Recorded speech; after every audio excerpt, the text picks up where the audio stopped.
You see, people go on about the Pied Piper, how clever he was leading all those rats into the river. What they don't mention is, a couple of days after that, he led a whole load of stoats into a bonfire. Oh, yeah. A couple of days after that, he ran a hot bath, got 30 or 40 hamsters into the bath, and threw in a 2-bar electric fire. And it was round about that time that people started to say, hey, Pied's lost it. Excuse me, yeah. Hello? Yeah, they're a pound, Alan. A pound. Do you believe in life after love? It's the man from the Joy of Sex books, Ken Ford.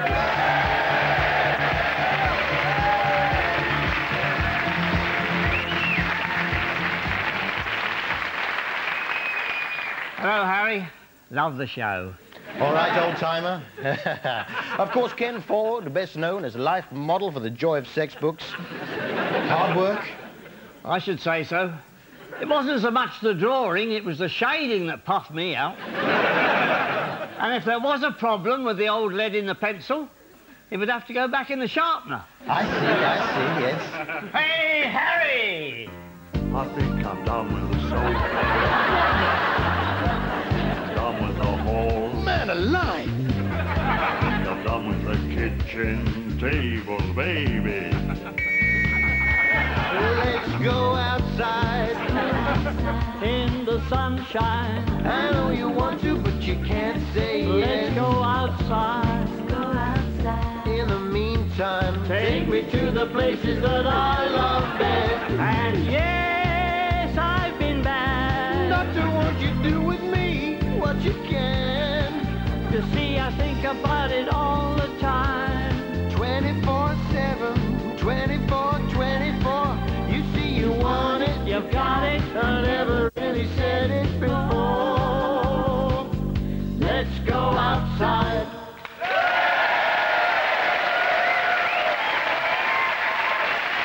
And your position for us today, The pigeon fancier's return. off you go. Ladies and gentlemen, page 14, fig 7. The pigeon fancier's return. Ken Ford there.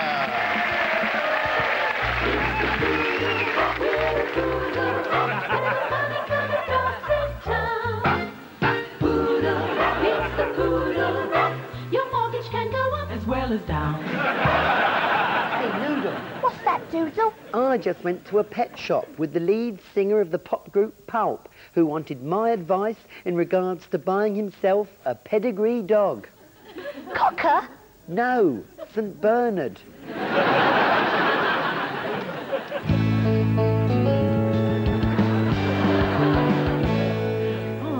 Well, I'd just like to thank all the people involved in the show. All those people that gave their blood, their sweat, their tears. Does Alan Davis know you've got that? Oh, he's got loads of them, Bert. He won't miss one. Ah, 2 playing cards set in perspex. The ultimate accolade.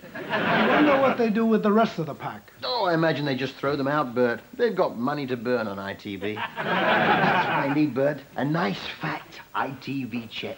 Ah, you'd only spend it on scratch cards. I love me scratchies, Bert. I can't get enough of them. Every time you think, maybe. Gold blow, 2 50,000s, 100,000 and a 10,000. I don't even get me pound back. Yeah, just deposit the little tiny bit of scratchy. There. All the scratch cards I've ever itched. You're an addict. You're no better than Begbie in Train Spotting. I got a love for life. He got a lust for life. He got a lust for life. Oh, it's no use. I know I never win on the scratchies. If only there was some way in which we could earn a little extra revenue. Ah, well, I've been thinking about that. There's no one in the spare room, and I was thinking... That's it! Sow it with corn and claim the EU subsidy. There's bigger checks than ITV. Right, with only a couple of weeks before the harvest, you best go and buy the corn, and I'll plough up the spare room carpet in the furrows.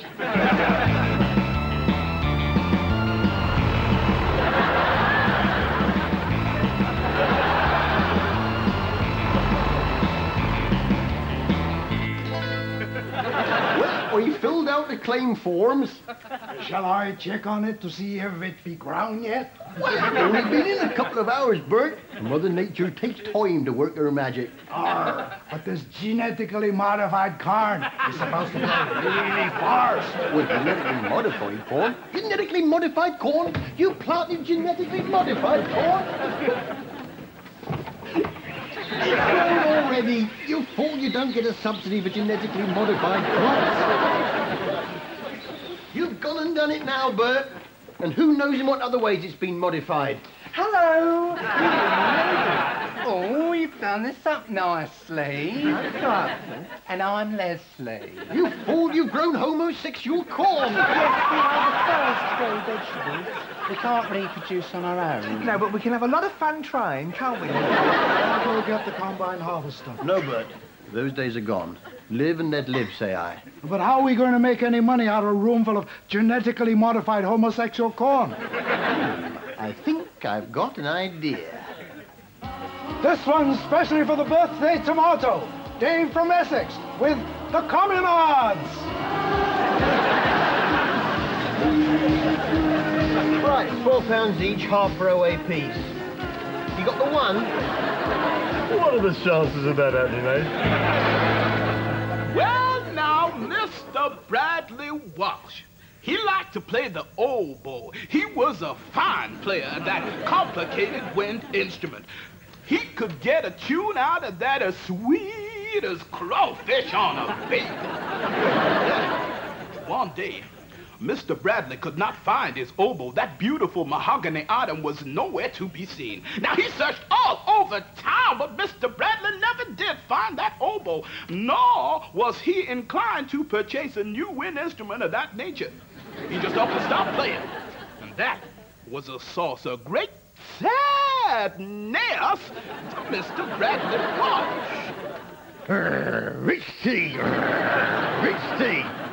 Well, now, to replace the Badger Parade, a new confection. Episode 1 of our science fiction spectacular, Space Station Badger.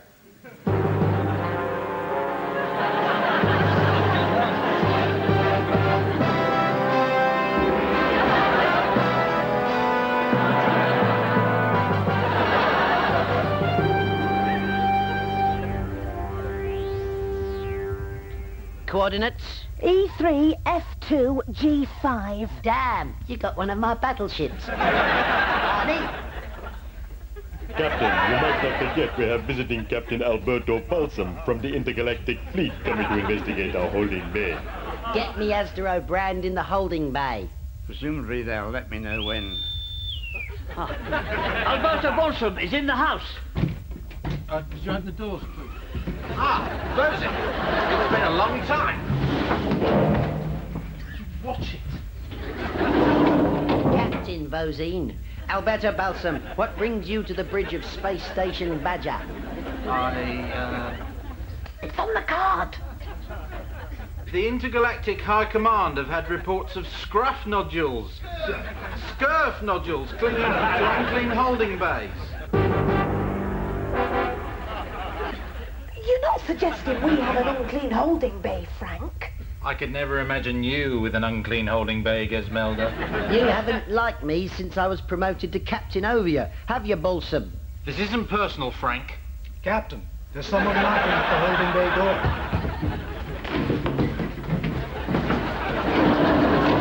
Betterware, anyone? Betterware? Come on, I'm unemployed. It's my first call of the day. Anyone? Much of your dusters, old-timer.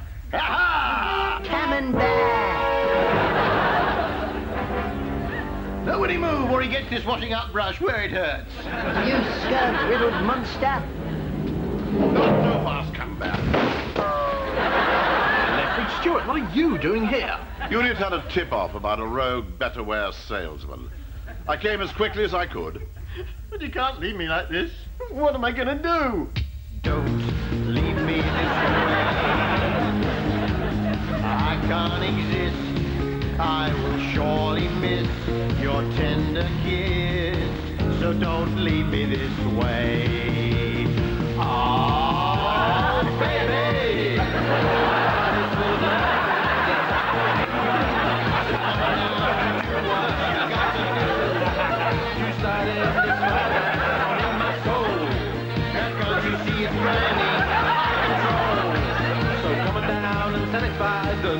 me. 'Cause only your good loving can set me free. Don't leave me this way. I don't understand. I'm at your command. So baby, please don't leave me this way. Oh, baby, started this fire down in my soul. How can you see it burning out of control? So come on down and satisfy the needed need. 'Cause only your good loving can set me free. Set me free, set me free.